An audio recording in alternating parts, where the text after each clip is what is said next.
Welcome, everyone. This is a new episode of Transformation Conversations brought to you by Prolific Banking. Today, we're very excited to kick off our three-part series on payment innovations.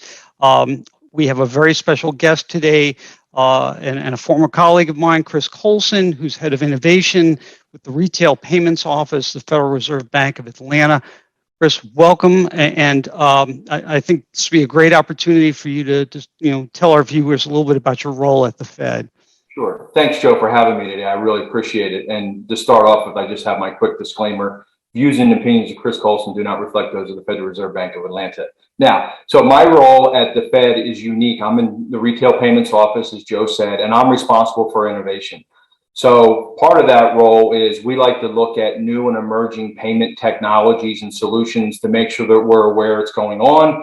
We understand the various trends.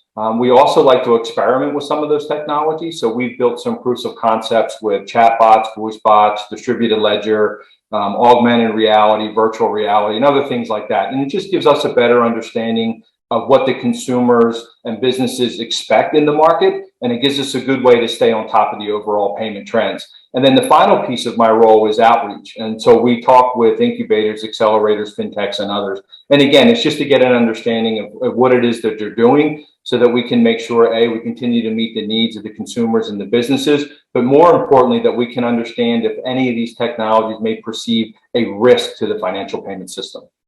Oh, and knowing you, I think that job is right up your alley. So you're definitely in the right place doing the right things. So Chris, the payments landscape, as you know, is rapidly shifting from limited options such as cash, check, ACH, wire, and recently card to include real-time and instant payment methods. So what do you think is driving these innovations, and are we experiencing a need for higher velocity payments? Yeah, so I would say there's definitely a need for the higher velocity payments. I mean, real-time payments, it brings the end-to-end communication piece, and that's really been missing all these years. Traditional payments have flowed in one direction from the payer to the payee. So now with real-time payments, you connect the payment with the payment data in that single transaction. So you have all the information that you need. And then real-time payments also brings the capability for like financial control, cash positioning, and liquidity management. And I think it's never been more important than it is now with the COVID crisis that we're having to make sure that we're getting funds into the hands of the people that really need it. Even in the case of like IDA, just having that real-time capability so that people can meet their basic needs like food and be able to get some kind of shelter and things like that. So yeah, I do think so. Okay, great. And I wonder, with so many emerging payment options, who will drive the decision of which ones will get used? Is that with the FI? Is that with the consumer or the business?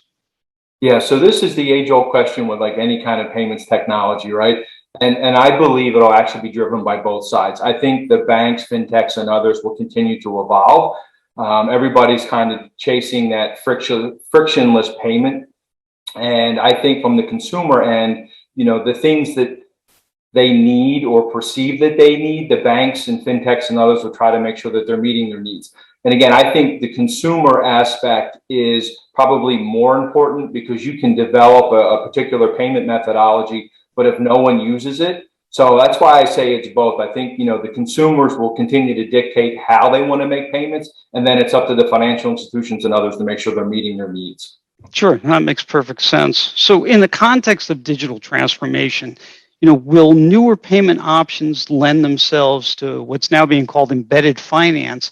And does that have the potential to commoditize payments, making them less visible to customers? Yeah, and the commodity question's always been interesting because I think back with physical wallets when card companies were worried, would their physical card be top of wallet? So they did things like make the card thicker.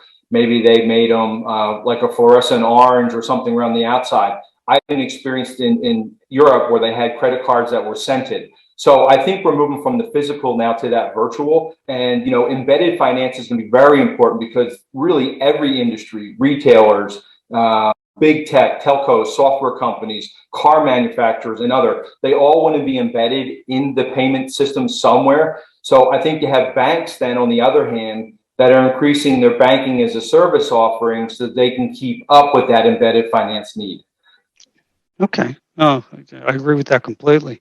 So with the adoption of new technology tends to lag way behind innovation. What do you see as barriers and obstacles to payment innovation adoption?